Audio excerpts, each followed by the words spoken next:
बोलो प्रेम से सियावर रामचंद्र की जय। जिस समय सुरपुरखा श्री राम जी के समीप पहुंचती है, उस समय जंगल में राम जी के मोहनी मूरत सांवली सूरत को देखकर सुरपुरखा को एक नया सूर्योदय प्राप्त हो गया। इसे सुरपुरखा को ऐसा लगा कि आज तक ऐसी मोहनी मूरत नहीं देखी। नयन बाण उनके घायल कर दिए।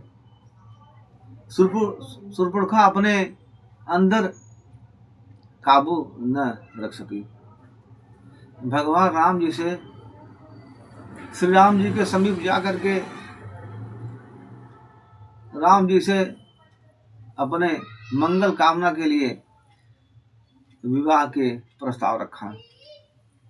भगवान राम जी से सुरपुरखा क्या कह रही है?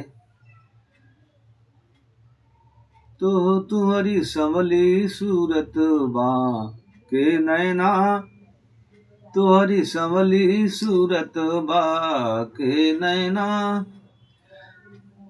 तिरछी चितमन नयन रसीले, तिरछी चितमन नयन रसीले, हंसी बोलत मीठे बैना, तोरी संवली सूरत बाके नैना, तोरी संवली सूरत बाके नैना, बाके नैन सैन में जादू, बाके सैन नैन में जादू, नैन मोही बेचैन किया, तोहरी संवली सूरत बाके नैना, तोहरी संवरी सूरत बाके नैना।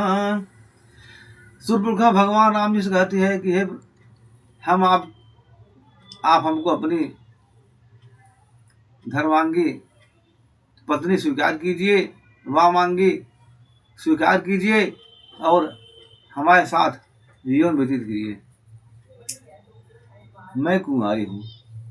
भगवान राम जी से झूठ बोल रही है कि मैं कुंवारी हूँ, शादी नहीं हुआ है।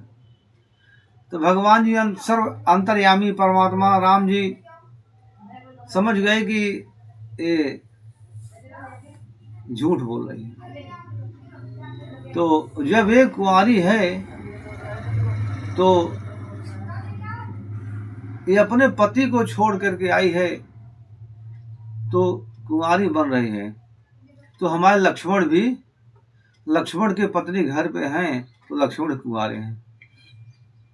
ठीक उसी प्रकार सुरपुरखा के नियम के अनुसार भगवान राम जी लक्ष्मण जी के पास भेजते हैं। लक्ष्मण जी सुरपुरखा को देखे, बोले अरे कामनी, अभी तो प्रभु से कुछ वार्ता कर रही थी, तुम्हारा क्या लक्ष्य है? मैं तो सेवक हूँ, सेवक से सुख की इच्छा नहीं, सेवक से सुख नहीं मिल सकता। वो मालिक को सब कुछ शोभा, वो सब कुछ कर सकते हैं।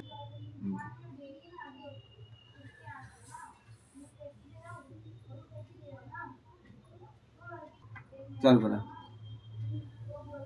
सेवक सबसे सेवक धर्म कठोरा। लक्ष्मण जी सुरपुरखा को बोल रहे हैं कि हे कामनी, सेवक से सुख नहीं मिलता, जो सुख के दाता हैं उनसे सुख मिल सकता है। फिर जो है सुरपुरखा निराश होकर के राम जी के पास गई। तो राम जी के कथना के अनुसार सुरपुरखा विचार करने लगी। राम जी से बोली कि हम जो है आपसे प्रस्ताव रखी, आपने ठुकरा दिया। बगल में सीता जी देखी। सुरपुरखा के मन में ये हुआ कि ये इसी के कारण हमको अपनाते नहीं हैं, इनको मैं खा जाऊं तो काम बनेगा। सुरपुरखा सुंदरी बन के राम जी के पास आई थी।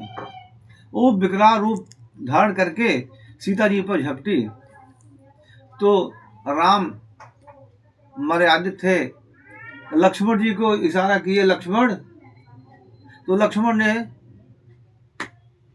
नाक कान काट दी। सूर्पणखा अपने जा करके उसी समय पहुंचती है। यही जो है लंका विनाश का कारण बनता है। बोलो सियावर रामचंद्र की जय।